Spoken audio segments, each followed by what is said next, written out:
Purchasing card.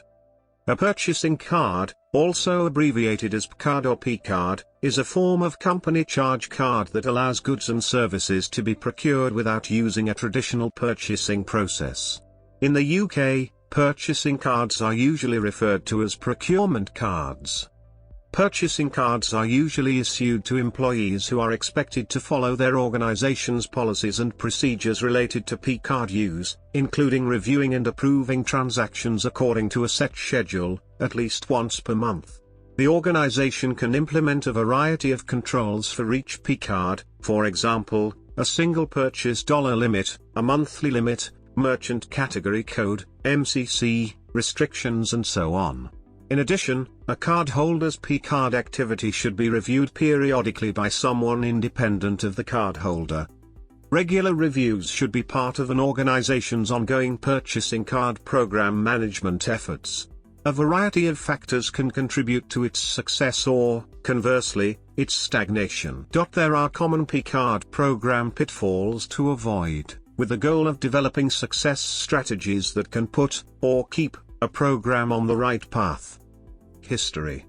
Use of purchasing cards has seen a dramatic rise in recent years, with many government organizations now using them to remove red tape and reduce costs. For example, in 2001 the Department of Defense, DoD, had 230,000 cardholders with an annual spend of $6.1 billion. Organizations typically use purchasing cards to target low-value goods and services, as it offers a mechanism to do these transactions at a significantly lower cost than traditional methods. There are a variety of software solutions available to help manage purchasing card programs, in particular the electronic statements that are provided by card companies in place of traditional purchase invoices. Organizations have started to use purchasing cards as a strategic form of payment in accounts payable, AP, in addition to the traditional high-volume, low-dollar transactions. Organizations are replacing checks with purchasing cards and automating the payment to the supplier. This is one of the fastest-growing uses of purchasing cards.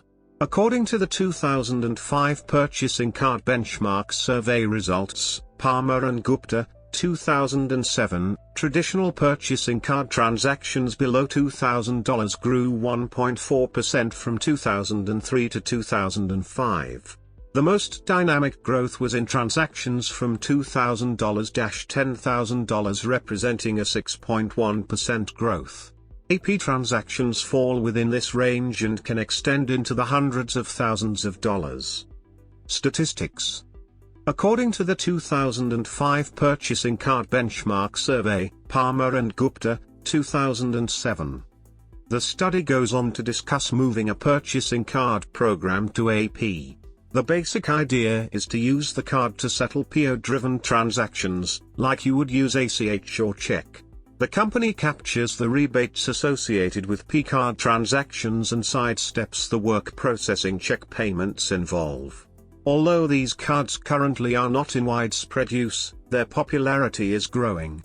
Susan Avery, 2005, states that according to the Aberdeen Group Purchasing Card Benchmark Report, best practice purchasing card programs do not confine purchasing to the traditional spending of low-dollar, high-transaction goods and services. These purchases include off-contract, non-traditional, non-purchase order, ad hoc, and incidental purchasing. Best practice purchasing card programs expand the purchasing card to the AP department. Use. One hurdle in the AP card payment conversion is supplier enablement. This is often referred to as purchasing card supplier enablement or PCard supplier enablement. Every supplier must be contacted and informed of the payment change from check to the purchasing card, even if the supplier is already a purchasing card supplier.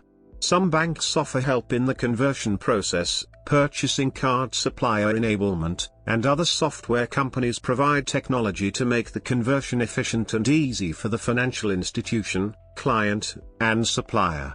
According to a joint industry survey, in terms of impeding an organization's card program growth, 61% of end-user respondents reported that suppliers' resistance to, or non-acceptance of, card payments is, at a minimum, somewhat of a problem. Not surprising, the transaction acceptance fee factor is overwhelmingly the number one reason suppliers give end-users for resisting or not accepting card payments. Further, nearly 50% of respondents stated they sometimes or frequently encounter suppliers that impose a surcharge in conjunction with card acceptance. End users employ varying approaches in response to the challenges, for example, educating suppliers on the benefits of card payments, a task that is often completed by program management and/or procurement staff.